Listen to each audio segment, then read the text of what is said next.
Hey everyone, and welcome back to another video. And in this video, I'm going to be going over the question how to fix Netflix not working on your Amazon Fire TV. Now, this video is going to be particularly useful for individuals. Let's say that you have your Amazon Fire TV, and for some reason, Netflix isn't loading movies or series, or it's simply not working.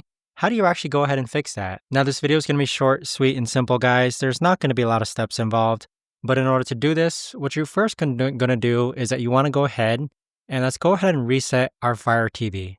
So there's multiple ways you could actually do that. The first thing that you can do is that you can actually unplug and replug your Fire TV stick back in.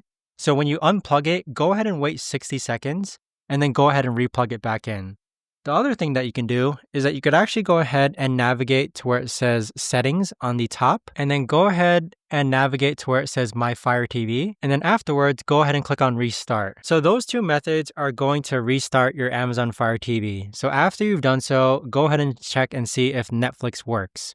If Netflix is still not working, the other thing that you can do is that you can hover over Netflix and then you want to grab your Fire TV remote and you want to click on the hamburger icon, which is these three lines. So once you do so, that's going to give you the options down here below where you can actually uninstall Netflix.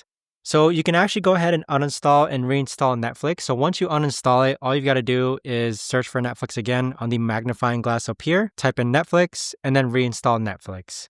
But with those options, that right there is the best and easiest way that I know of to actually go ahead and fix Netflix not working on your Amazon Fire TV.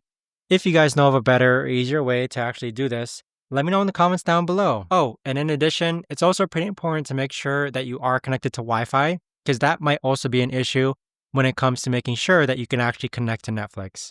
But thanks so much for watching, everyone, and I'll see you guys all in the next video.